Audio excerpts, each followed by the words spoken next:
some pretty good hits at 500.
Good morning, everyone. Hope you're all having a wonderful day today. Today, we're going to be taking a look at a very nice custom build that I did for a specific client. This one is based off of a Criterion 12.5, which is my first experience with Criterion. So we're going to go ahead and get into all of that, but not just about this specific build. We're going to talk about build philosophy, if you will, and making a gun that really works for your specific application, whether that's general or very specific. First off, we're probably going to have to take off this optic. Now, the optic that you're going to see, actually I've tested it with several different optics, but this is the Vector 1-6 Continental, which is their German glass 34mm first focal plane line of optics. This is the 1-6 model. It's a very interesting scope, but as you can probably tell, it is absolutely ginormous, and it doesn't come with a cantilever mount, so you kind of have to have a mount that bridges between the upper receiver and the rail, but it is a huge chunk in optic, but we will talk about that at a later point in time.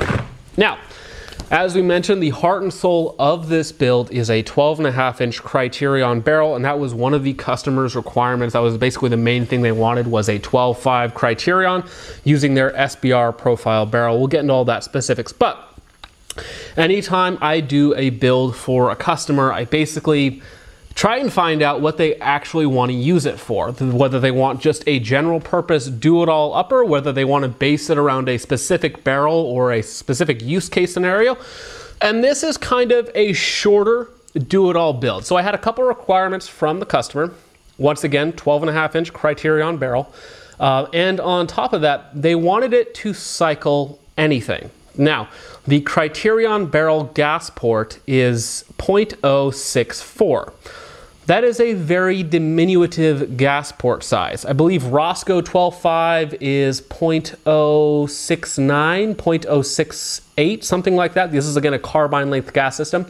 And then Ballistic Advantage is right in there as well, like 0.070 or something like that.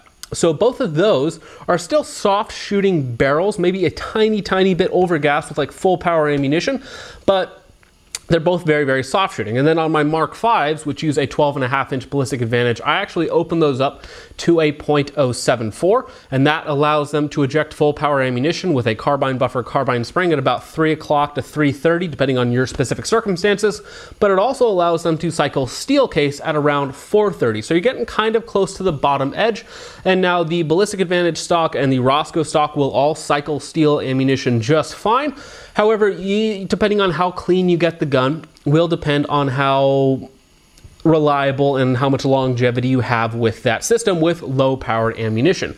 With the 0.064 gas port size that they have on the Criterion barrel, it is one of the softest barrels for full power ammunition, and when you throw on a suppressor, depending on your suppressor, you really don't need to add in heavier buffers or springs unless you really want to with that additional gas pressure, because even with a suppressor on here, most suppressors anywhere, you're still going to be getting ejection at around 3 o'clock with full powered ammunition. But one of the customer's requirements for this gun was to be able to cycle everything very softly. Now, a requirement like that can be fairly difficult to achieve because, of course, if you have a barrel that is gassed very well for full power ammunition and suppressor use, well, it's probably not going to cycle steel case unsuppressed. Now, the client is going to be using a specific suppressor on this gun, he says about 70% of the time, but again, he wants it to be able to run anything. So there's only a couple ways to do that. You either have to open up the gas port and then it's not going to shoot as well with full power ammunition, or you have to either have an adjustable gas block or an adjustable bolt carrier group, something that can regulate the flow of gas and give you the softest shooting performance in whatever sort of situation you're in. I haven't had any experience with, like, I believe Bootleg makes a adjustable bolt carrier group that in theory should work very, very well. We didn't want to go that route, or at least I didn't want to go that route for this one because I wanted a very, very good bolt carrier group, and that's the bolt carrier that we have in here is very nice.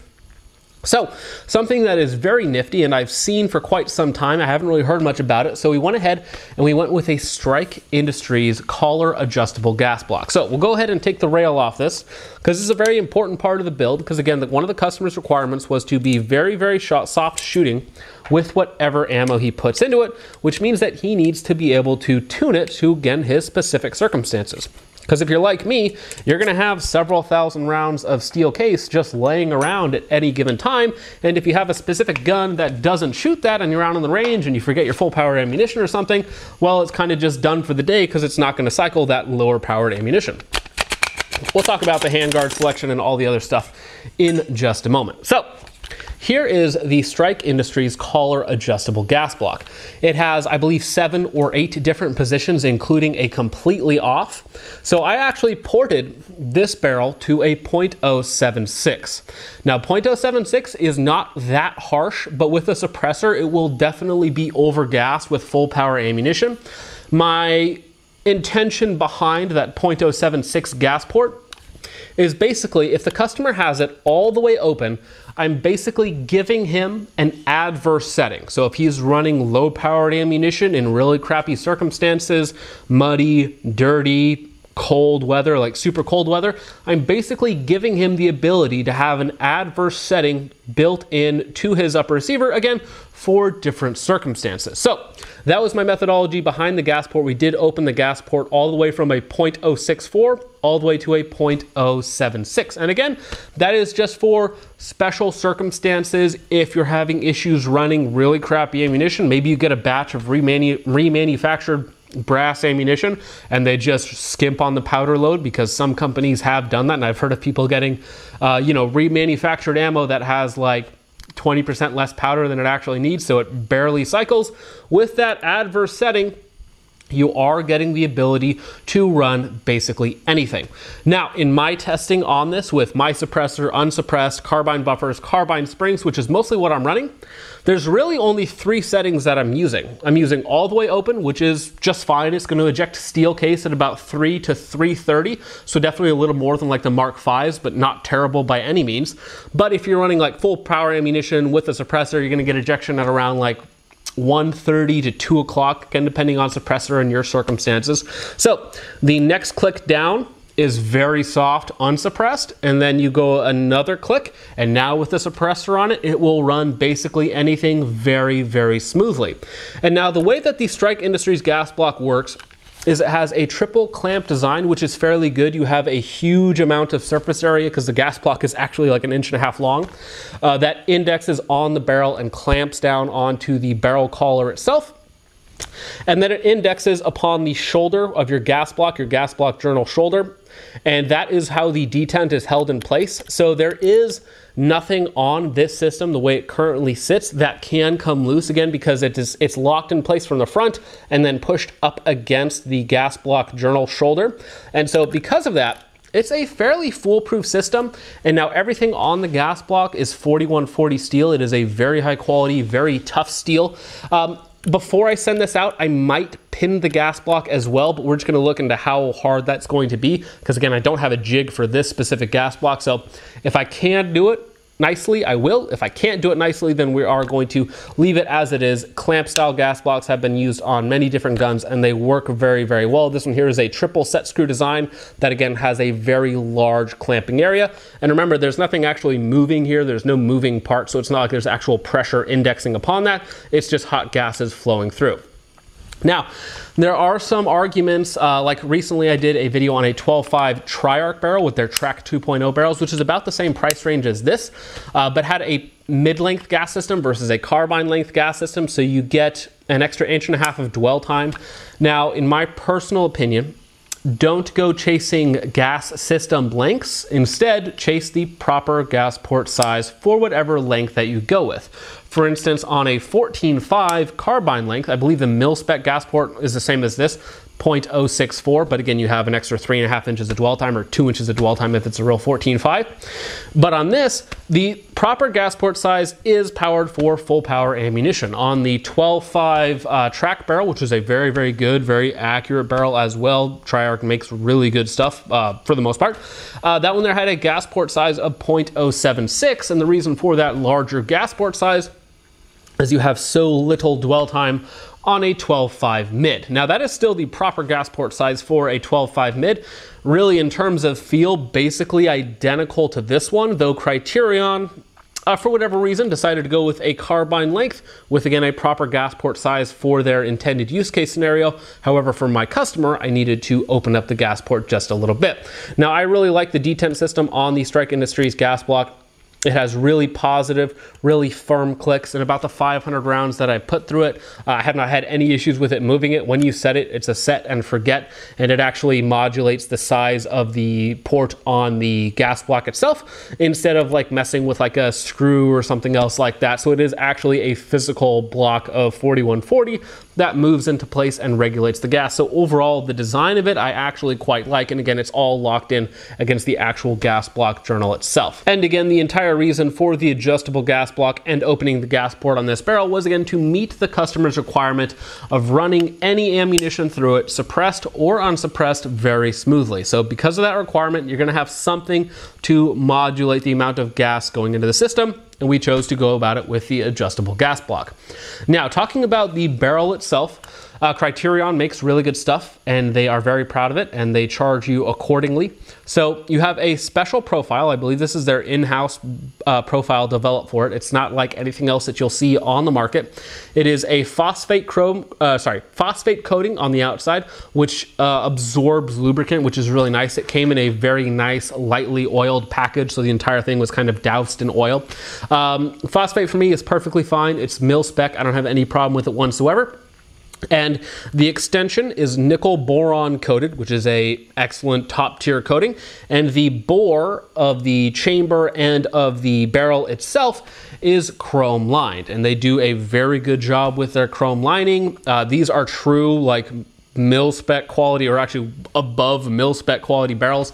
These will not only perform accuracy-wise far above what you're going to need from a 12.5-inch gun, but they're also going to have a very, very good barrel life. Now, just to compare the barrel profile on here, you're noticing that right here, we're gonna have a huge amount of chamber support, and it extends out further than what you're gonna see on like a carbine.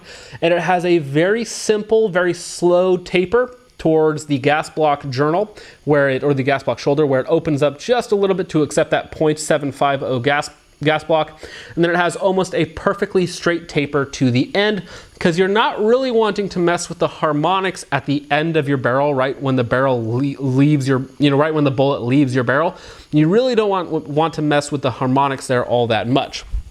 Now, if we're going to compare that to a standard profile barrel, this is a 12.5 carbine length barrel from Ballistic Advantage. This is actually a Mark V that has already been sold, or promised to someone, I should say. But as you can see, the difference here is we have a much more aggressive taper down. We have a much smaller amount of chamber support. On the Criterion, you get an extra like 3/4 of an inch or so, and then it's a very slow taper, so you have a lot more rigidity here in the back of the barrel versus this government profile. And then in the government profile you have a very small 0.750 journal, then you have about 2 inches of a 0.70, and then it goes down again another step right before the end of the barrel, the last 3/4 of an inch or so, to I believe a 0.065. So while yes, these barrels are both 12.5-inch carbine length barrels, their design and what they're being used for is quite a bit different. Ballistic Advantage makes a price point barrel and a very standard profile, which is good because then they can go ahead and use that profile and that setting in their other longer barrels as well. And Criterion, on the other hand, is making the most accurate and the most high quality barrel they can with this length and gas system setting. So overall, what you're paying for with the Criterion, is it worth 2.5 times a Ballistic Advantage? Well, because it is chrome lined, it probably actually is, because you're going to be getting close to 2.5 times the barrel life. So that kind of equals out in terms of longevity. If you measure it over a long enough period of time, the value is actually going to be basically the same. Now, in terms of accuracy on this barrel, we did do accuracy testing, and we'll go into the rest of the setup in just a minute. But with this barrel, you should be expecting 1 MOA with match loads. We did a couple different match loads. I only have 2 match loads on hand, and at this point, after the accuracy testing, I only have 1 match load on hand, and that was 69 grain ADI Match, which is a 69 grain Sierra Match King bullet loaded by ADI. Very, very good. I was able to get 5 rounds under an inch multiple times, so I was very, very happy with that. And then when you throw in your mil-spec M193, you're going to get about 2 inches, and then steel case at about 2.5 to 3 inches. So overall, I would say the accuracy between these two barrels is very similar. I've gotten 1 MOA groups with the 12.5-inch Ballistic Advantage barrel. But with this barrel, you're getting, again, a custom barrel profile that's designed to probably be more accurate with more loads. However, I'm, again, very load restricted in terms of the ammunition that I can test it with. But overall, what you're getting and what you should expect with these barrels is MOA or better with good ammunition. And if you find an ammunition that this really likes, you're probably going to get very, very good results. Now, on top of that, I took this barrel out to 500 yards. Now, the ammunition I was using at that point was just the SDI M193, which is like an Indian imported M193.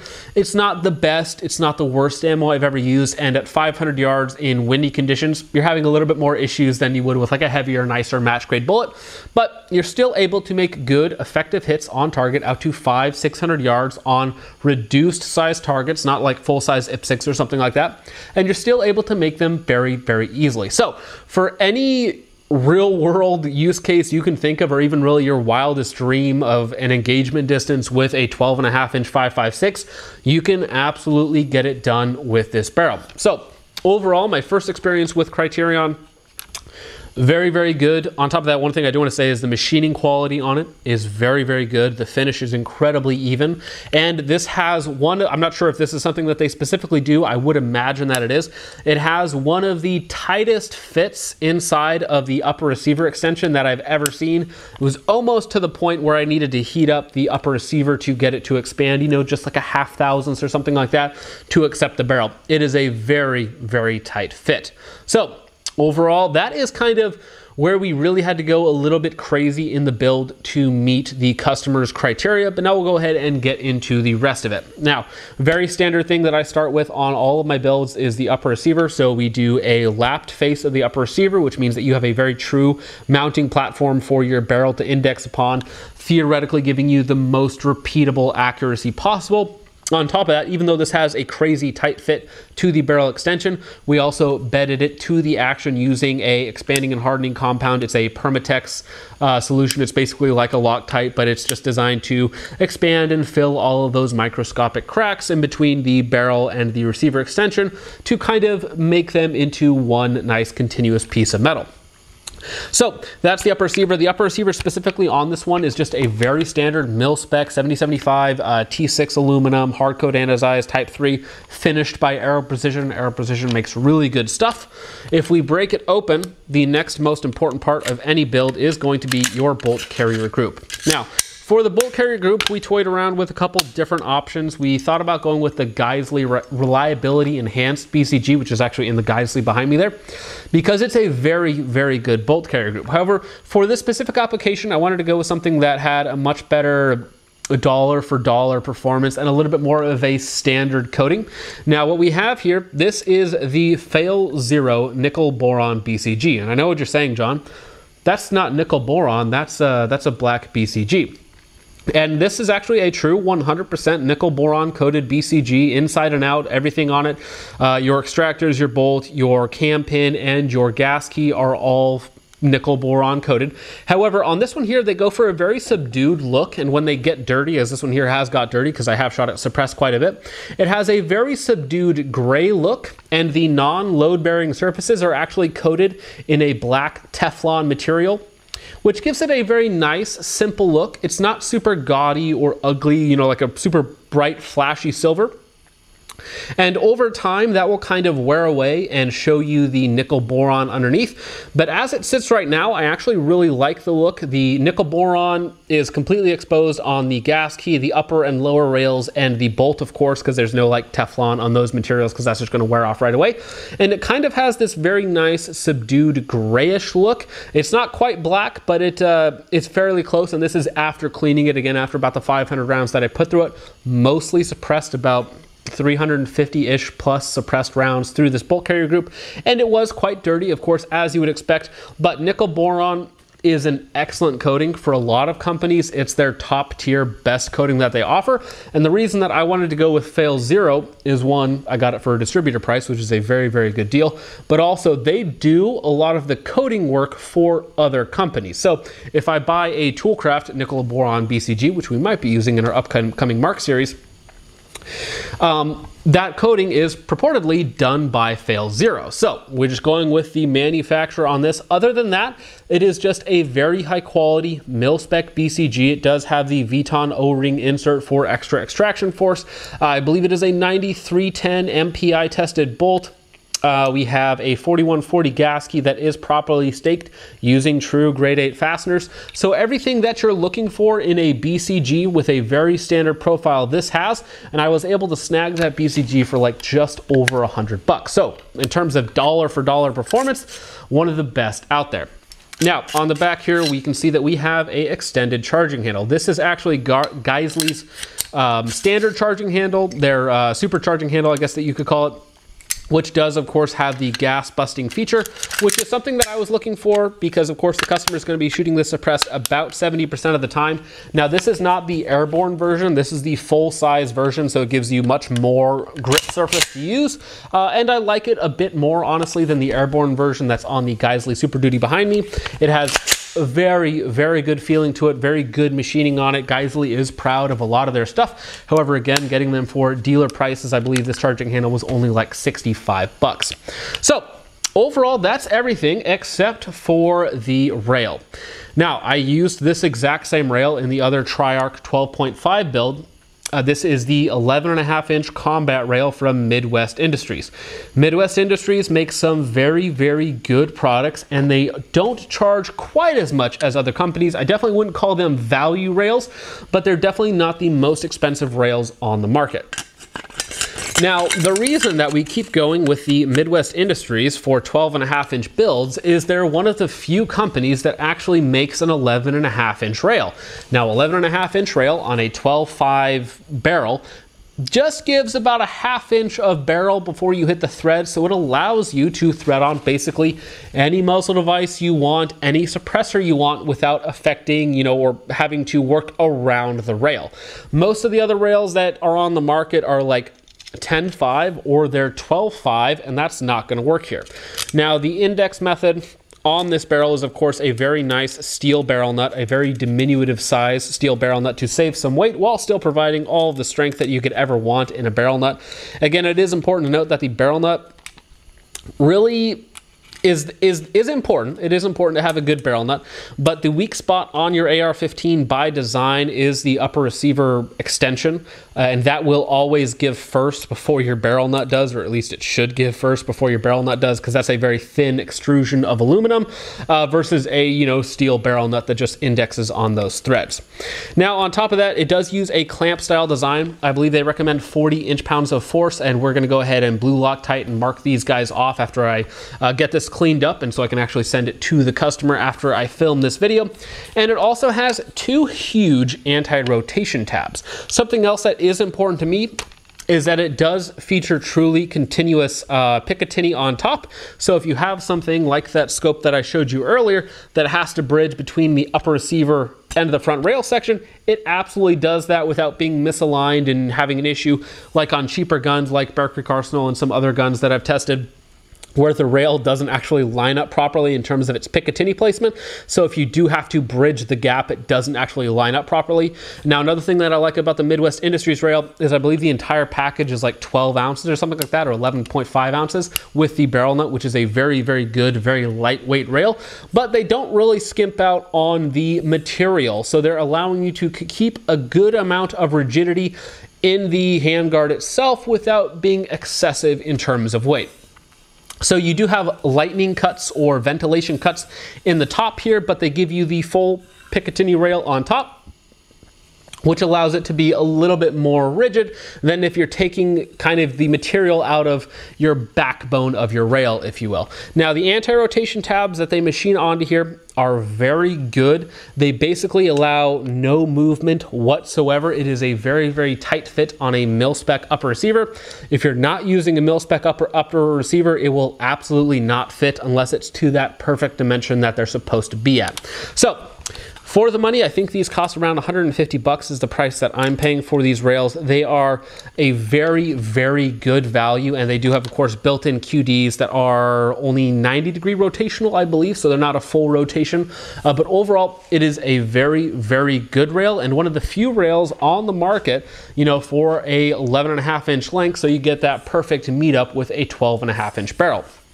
So, one more thing that we should note is that this is not the standard trigger that I usually keep in this lower. Another thing that the customer wanted to try out was one of Rise Armament's 4 series triggers. So this is the 434, I believe, in black with a straight bow, or a semi-hybrid straight bow, if you will. And it has a very clean 3.5-pound pull. Now, if you don't know, Rise Armament has a 1 series, a 3 series, a 4 series, and a 5 series, I want to say. And I believe I might have just misspoken. I believe this is the 434 series. I believe they have a 4 and a 5 series. Either way, I'll annotate it in here so it is the correct model that is installed in this lower. Has a very, very good, very crisp pull, and the higher series numbers are supposed to have better resets. One thing about this trigger I will say is, while the trigger press itself is basically perfect, the reset is audible and incredibly short, but very soft. Now, I also have their 1 series, their 134. I have it actually in my ACR. I modded it to get into my Bushmaster ACR, and that has a way worse reset on it. So their higher tiered triggers definitely do have better resets, but it's not anywhere close to like a mil-spec where it like pushes your finger forward. It is a very, very short reset. I'll show you that here. Oh, it's almost nothing, right? I mean, look at that. It's so minimal. The reset is maybe under 1 millimeter. It is incredibly small and short.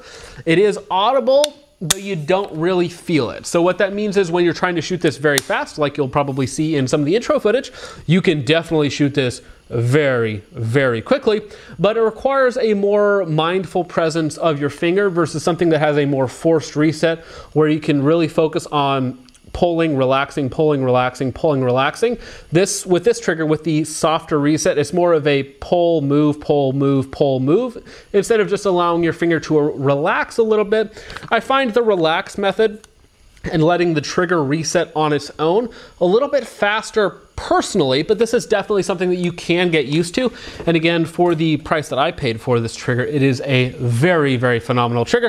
Again, no take up whatsoever. It is just a very hard wall no creep, nothing in it. Brakes at about 3.5, maybe 4 pounds. And the reset is, I mean, you probably can't even tell it on camera. Okay, ready? Yeah, the reset is basically non-existent in terms of force, but it's also one of the shortest resets that I've ever felt.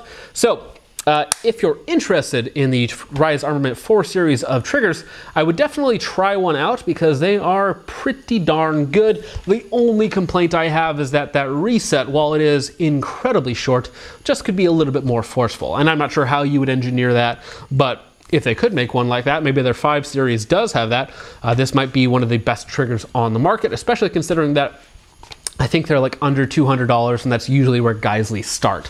And this is actually better than the Geisley triggers that I have personally tested, though I'm not speaking for all Geisley triggers, of course.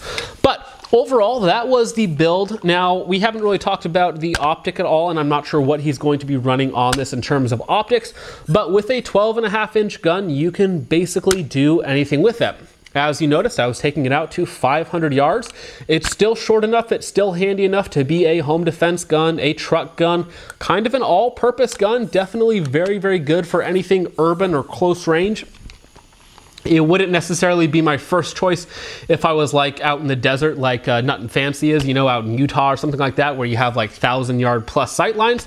Probably wouldn't be running a 12.5, but for most people in most circumstances, a 12.5 is probably still about the best option. Now, I know some people hate anything under a 14.5 and think it's absolute blasphemy, but for me personally, I'm a big fan of short guns. I like 10.3s as well for, you know, very specific things, very close things. But overall, a 12.5 is a very, very good barrel length. With the carbine length gas system, you get more than enough dwell time. And with the opened up gas port and the adjustable gas block, which I should mention. Now, something that I forgot to mention about this specific gas block and handguard combo is that it is adjustable without removing the handguard itself, which is very important to me personally. I definitely don't want to have to get out a specific Allen key, remove the handguard, fiddle with the gas block, put it back on. I want it to be something that is user serviceable, field serviceable. You can use either a small Allen key or just like the tip of a bullet is going to work just fine. And you can adjust the gas settings as you desire. Really, I'm only using it on like 2 clicks down from fully open, and that was giving me a very good recoil impulse with just about everything. And if I was doing suppressed, only hot ammo, I would put it down another click, again with carbine buffers and springs. And with this sort of thing, it's very nice because you can basically experiment with your buffers, your springs, your ammunition, your suppressor, and get it to shoot however you want, which was again basically one of the customer's requirements of being soft shooting with whatever he put through it, and of course being able to feed and cycle whatever he put through it, which is what required us to open up the gas port just a little bit. So that's about it for the build and the video, guys. I hope you all enjoyed. If you guys are curious, I think I am going to have a specific page on the website for custom orders, and I'm just going to charge a flat rate for a custom build, and then basically you'll get access to dealer pricing on all of the parts, so you'll still probably get it cheaper than you could if you just bought all the parts outright. And of course, I'll assemble it and test it for you. But with all that out of the way, guys, I hope you all enjoyed. Thank you so much for watching. I will see you guys next time. Peace off.